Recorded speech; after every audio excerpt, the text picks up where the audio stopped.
No one is coming to rescue you. Therein lies the message for Nebraska football players this week.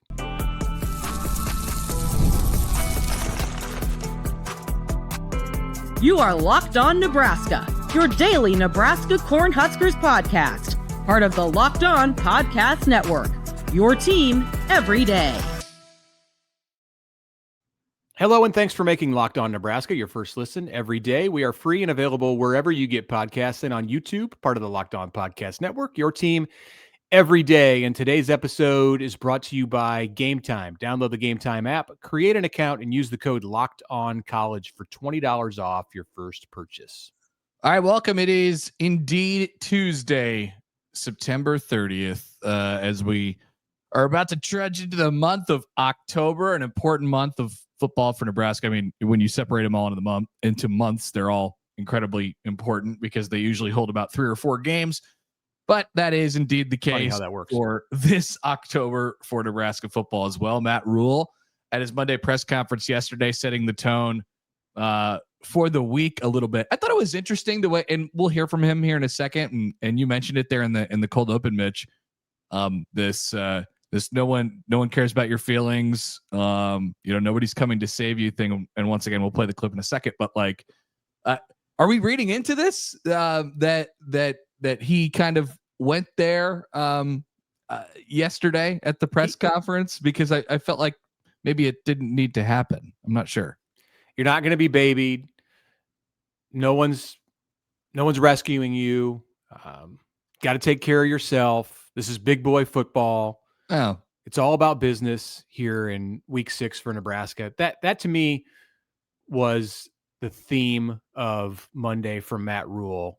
He didn't come in with the 6-minute opening statement to filibuster and praise this or talk about this activity that's going on outside of football. He didn't, congratulate the volleyball team on their latest win. It was all straightforward, focused, right to questions.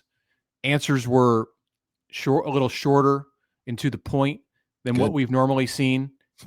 I don't think that he had his feathers ruffled. I don't think he was upset or grumpy.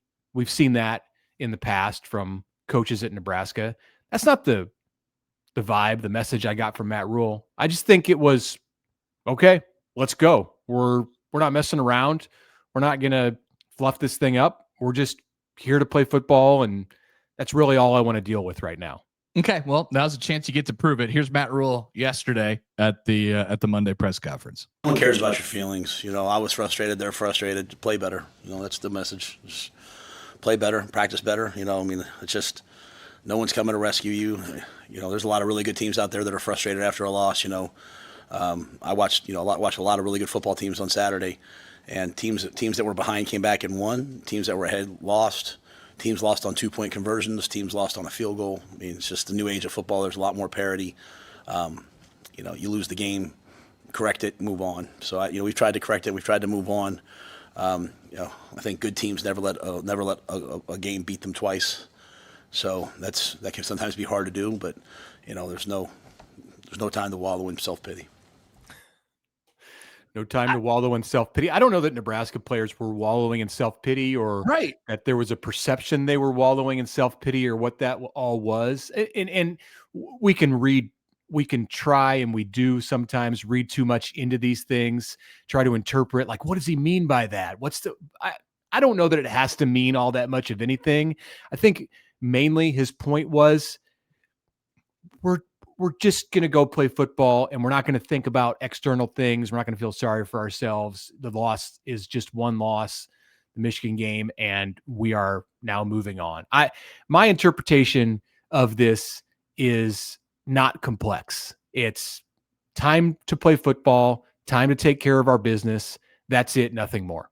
I'm glad because I'm glad yours is that way, because that hit me yesterday and I was like, what, why is he saying this? And then I started to think about it a little bit. Like, there's a line in there in the clip that we just played of like, we've tried to get over it. And I'm like, What do you mean you've tried to get over it? If you're not over it by now, I mean, then you're like, you got problems.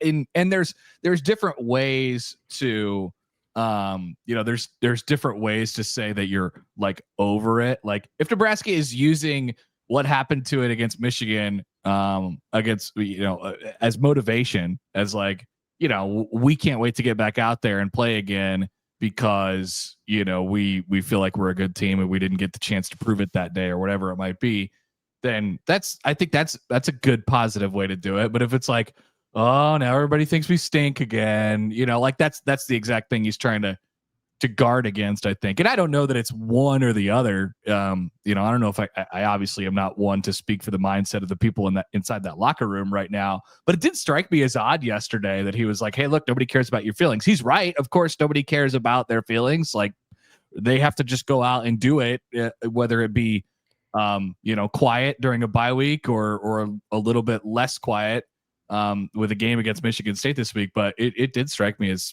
kind of odd.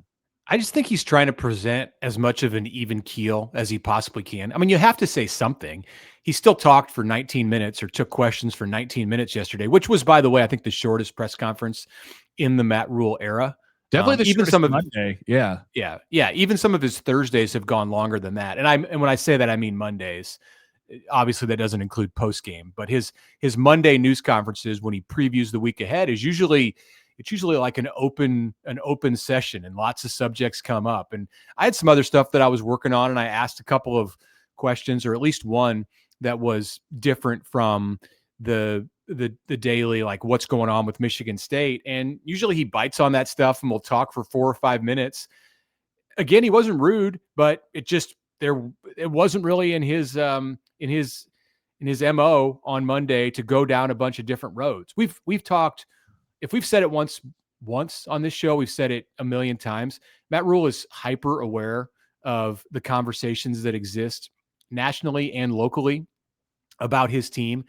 And I know that I was put off, and I think Nebraska fans were put off. So it would stand to reason that the players, the people in the program, the head coach were a little put off by some of the noise that existed last week in the bye space about Nebraska football. Whether it was the Dylan Raiola, Patrick Mahomes conversation, or Nebraska, is nowhere close to Michigan's level on line of scrimmage play, or Nebraska should be in the SEC because it doesn't fit in the Big Ten, whatever. Everyone wanted to take a bite out of Nebraska football last week because they saw the game on CBS against Michigan, and it went down to the wire, and Nebraska lost again, and it was the 28th time in a row against a ranked opponent. So it was just like low-hanging fruit for all kinds of talking heads, and then people who aren't talking heads. And I think Rhule is aware of that, and he's like, I'm not going to give these people anything more. And these people, like, including us, but like, he's like, I'm not going to give people out there in the public, in the media, any more to languish over when it comes to Nebraska football. We're just going to go straight into this game and keep it as plain and simple as possible. So he said what he said. I hope that's it. I honestly hope that, like, and I said something like this last week, and maybe I could articulate it a little bit more clear now. Like, I think they care a little bit too much about what other people are saying, and I think they let it bother them too much at times. So I think that'd be a great thing for the program to just, kind of say, we're not going to acknowledge this crap anymore. Yeah. That would be an awesome thing. He's even verbalized it like in plain language. Like, we're tired of being a joke. Like, he's said that, like, we don't want to be the butt of people's jokes. Like, we're Nebraska. We expect to be a program that's respected. They've said that before too. And not just this year, like going back to some of his early talking points at Nebraska, is we're out looking to be respected in the big space of college football. And I perhaps have the wrong read on him and the wrong read on Nebraska. And we haven't heard from the players about this. We'll hear from them on Tuesday, but I think they feel like maybe they're not getting the respect that they believe they deserve. And it's probably justifiable after the way that Nebraska looked from a physical standpoint against Michigan. So it's not like you're saying, hey, you all are misguided in the way that you're looking at the program. It's Nebraska's just not happy with the narrative that surrounds it on probably a national level. And then also we've heard a ton from Matt Rhule lately. I was thinking about this as I laid in bed this morning. Yes. This is terrible that this is what I think about at like 4:30 in the morning. But we'll hear from the coordinators, Dana Holgorsen and John Butler today.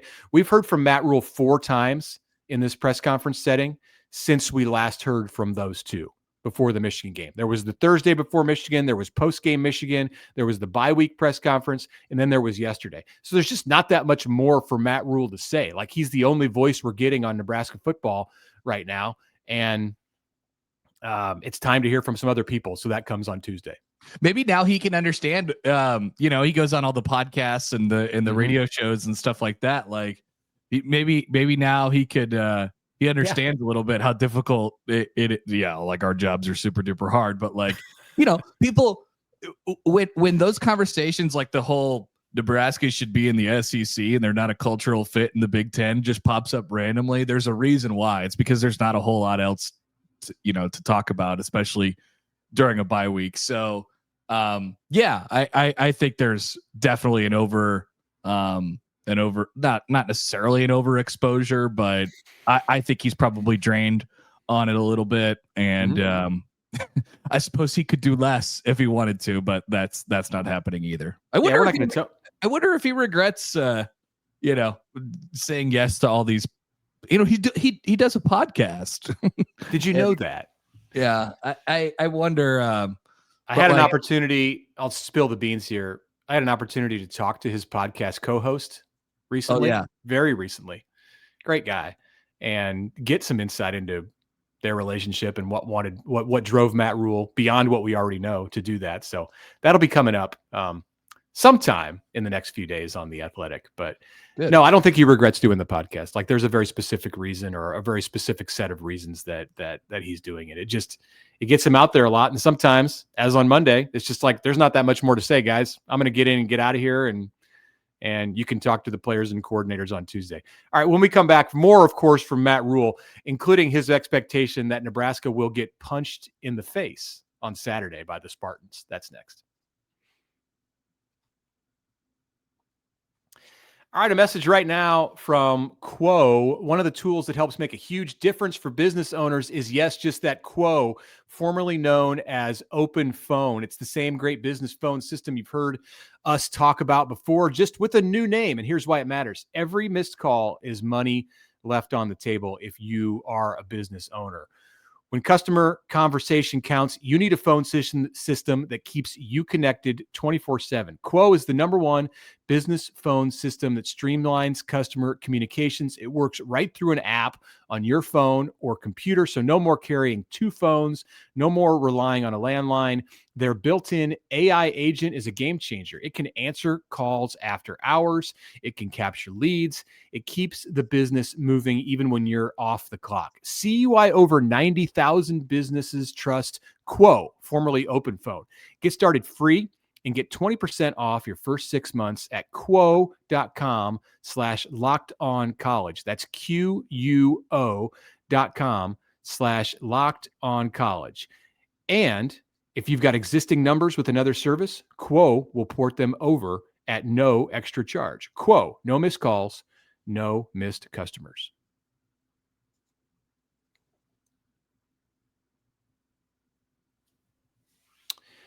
All right, we're back on this Tuesday of the Locked On Nebraska podcast. Announcement on Monday. This actually came from Matt Rhule.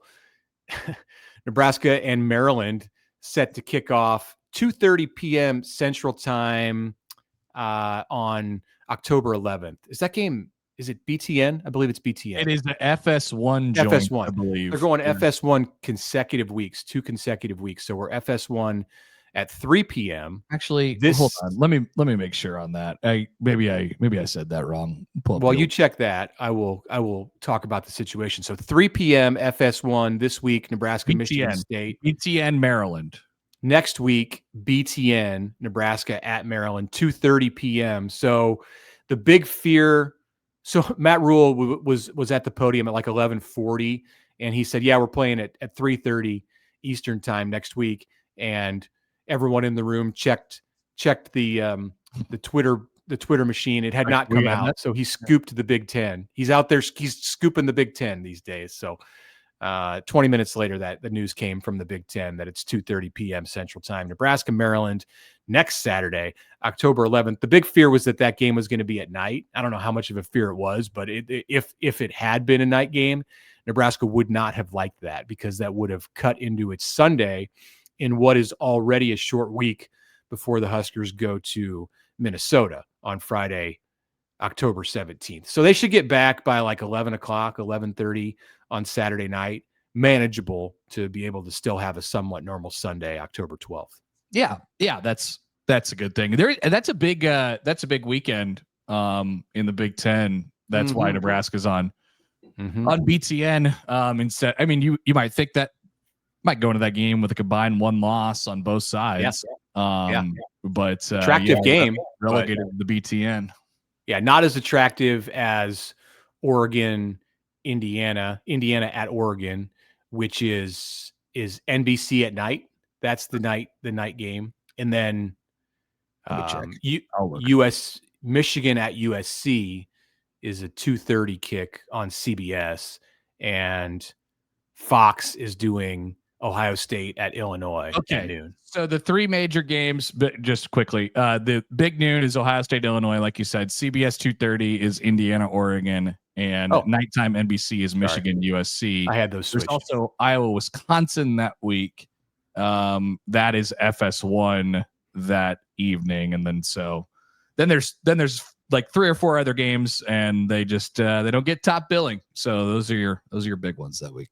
No Peacock. Is that going to be like what is that game, that Iowa Wisconsin game, going to be like for Luke Fickell? Because the Badgers play Michigan on the road at the Big House this week, presumably to drop to 2-3. And then there's Iowa, which could be a loss.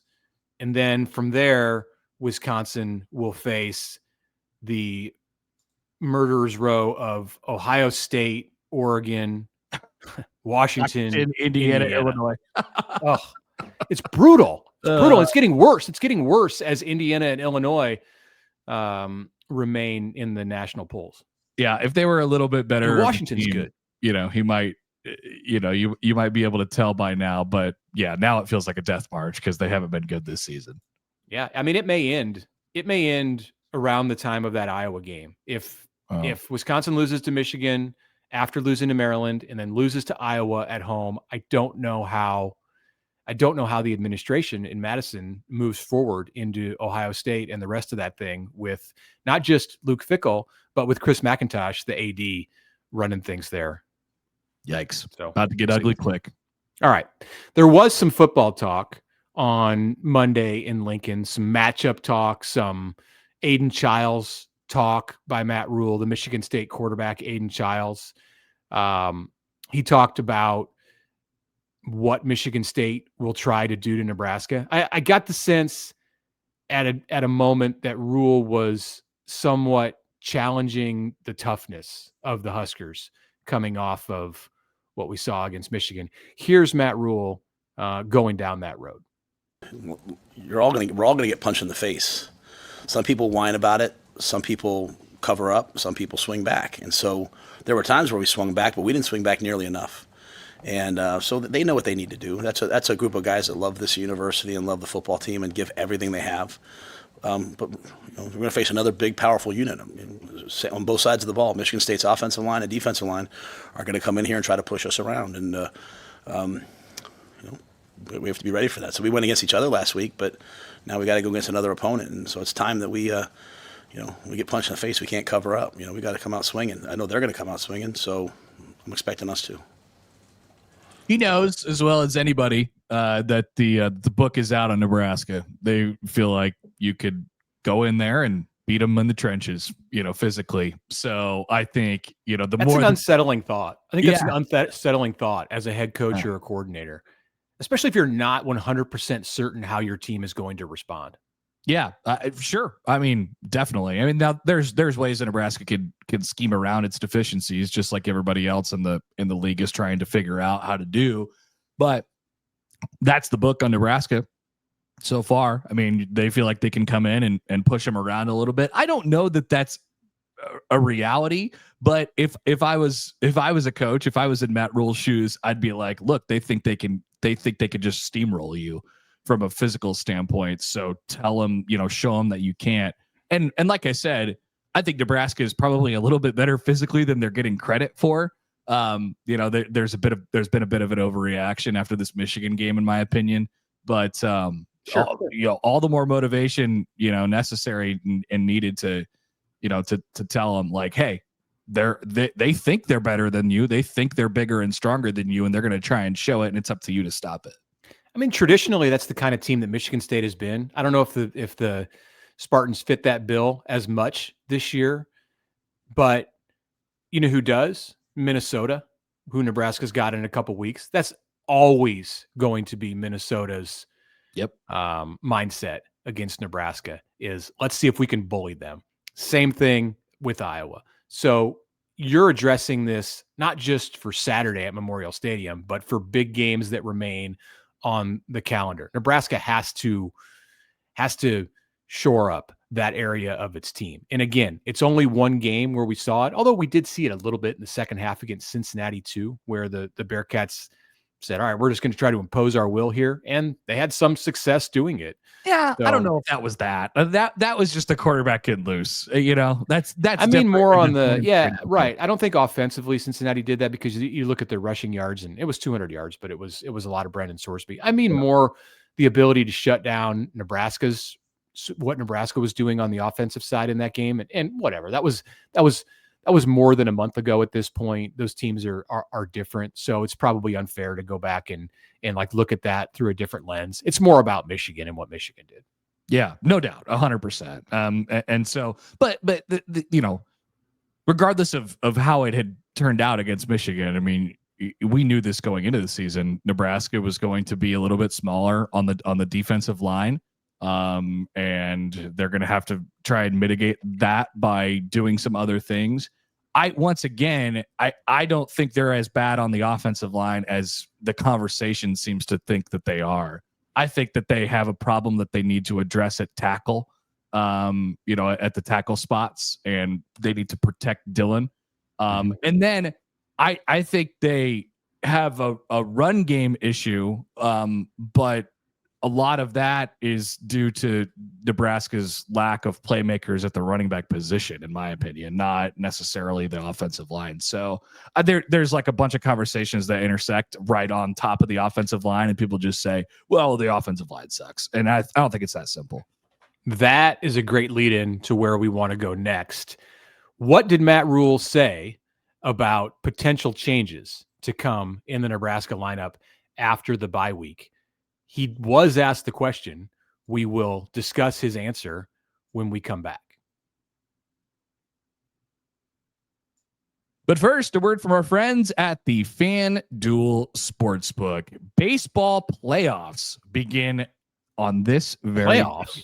Can you believe it? There is a Thursday night football game as well between the 49ers and the Rams, a huge divisional battle this week. There's so many options for you on the FanDuel Sportsbook, so they're making sure that you're ready for kickoff with a can't miss offer. Right now, new customers could bet just $5, and if your first bet wins, you'll get $300 in bonus bets to use across the app. They make it easy on FanDuel. We're talking on your Sundays, get loaded up. We're talking same game parlays, live betting, or you can go in advance. I like to take some guys on my fantasy football team and double down or hedge, whichever it might be, for anytime touchdown scores. So that's an option for you on FanDuel as well. So if you're ready to go, it's time to download the app today. Head to FanDuel.com, get started. FanDuel.com, and place your first $5 bet today.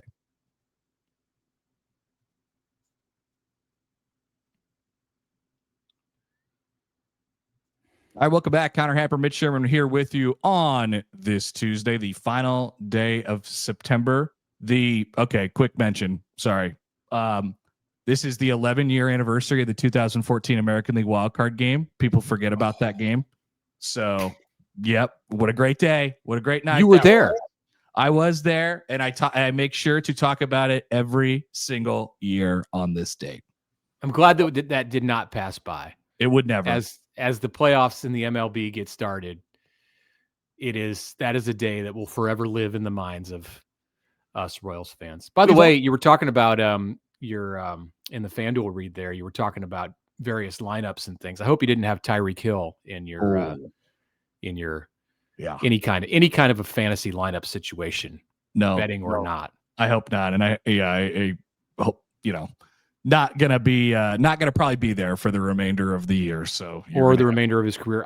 That's one of those things where you'll remember that injury, like what it looked like on the camera last night. Like I wished I was not watching Monday Night Football when he went down and his leg basically was not supposed to go in half. Yeah, it was terrible. So okay, so one more. I'd like to add, there has been another holiday that has been added to today on September 30th in recent years. Today is also what I'm calling Lupus Day. That's when Scott Frost said that his quarterback, instead of having a broken jaw, had lupus. Remember when everyone said, "What's wrong with Adrian Martinez?" And they said because he broke his jaw in the Michigan State game, and everyone's like, "Hey, what's the deal there?" And they were like, "Yeah." Frost goes, "Yeah, they make up rumors about him all the time. You probably he had lupus." And that's right. I had forgotten about that. I was like, yes. How did I forget? But he did. He was joking about it. Yeah. What a thing to joke about. Like, that's one of those things. It's like, did that actually happen? Like it did. Yeah. Nebraska's been through some interesting times when you really think about it. And when you go back, some coaches say some things. But he did have a broken jaw. He did. As it turned out, nobody knew that he had a broken. Well, nobody brought up to Frost that he had a broken jaw, but they were like, "What's wrong with him?" Yeah. And then he was like, "Yeah, well, rumors, innuendo. He's got lupus." All you clowns out there making up things about Adrian. Yeah, I mean, he did have to go back to the locker room and have his jaw wired shut. That was in East Lansing, by the way. Speaking of Michigan State, correct. So, it did happen, but we'll get to that in about a month here when things are truly going off the rails. Wow, what a memory. That's a great pull there, Luke. It's in my calendar. Thought I bring it up, We'll talk about it today for sure. Well, okay. These are the kinds of things that we don't have to talk about with Matt Rhule. He mentioned last week during the bye that Nebraska was going to take a hard look at several positions, take a hard look at the youth on the roster and determine if there were players who weren't getting enough of an opportunity and should be featured more. And then also figure out what the situation is with the second running back and the offensive tackles. So he was asked about all of this on Monday and really just kind of took the road of, yeah, we figured it out, but I'm not going to tell you. You're going to have to see on Saturday. Yeah. Should we play the clip before we go forward? This one is specifically when he was asked about the young players, but his answer is representative of the direction that he went on all of the personnel stuff. Okay, here he is. Yeah, there definitely are. I'm not going to probably say too many things. I think I've talked about Mosey. We made him the kick returner last week. I think he's improving. I think Cortez has done an excellent job. He deserves reps. Quinn Clark is a redshirt freshman. He's done some really good things when he's out there. Defensively, Rex Guthrie, is a redshirt freshman. I think he's playing really good football when he's out there. So, but I think some guys last week had a chance to really refocus and have a really good week of practice, and so I'm hoping that they can carry that forward. So I think we're developing the next group of guys on our roster. There's some guys doing some things on special teams that people probably don't notice, but Pierce Mooberry running down on kickoff, Derek Wacker, guys like that are doing excellent jobs. Yeah, and so the bye comes at a time. I mean, 4 games. There's not a whole lot of guys. I don't think where Nebraska has a bunch of difficult decisions to make on whether to continue, to keep them in the mix or not. Just because I just, it doesn't, in my opinion, it doesn't make a lot of sense to redshirt guys anymore. Hardly a conversation at all. If you think they could play. So there's that piece of it too. But like you said, same thing goes for, hey, I think we got a pretty good, tightened up plan here. We went back and evaluated some things, who's going to be up for us, who's going to play for us, and what we're going to do at a couple of those positions going forward, but specifically running back and tackle. They have plans there. They've apparently communicated those plans with the players involved, and we'll see them on Saturday. What do you think? I mean, do you think we're looking at significant change? No. Or will it be you think it'll be a situation on Saturday where it primarily looks like it did in the first 4 games? Yes. At those spots? Yes. Interesting. I mean, I just ultimately you go off of what you see on the field, and what I see is at running back, Nebraska has Emmett Johnson, and he's the starter, sure, but they're trying to find ways to get those other guys into the game and allow them to do what they do best. But what is it? I don't know. And then at tackle, they can't. I don't think they'll put Pritchett out there until they could really, really trust him. And I don't know that can be attained in a week. So yeah, no, I don't think anything's going to be that different at all. I kind of think we'll see something different.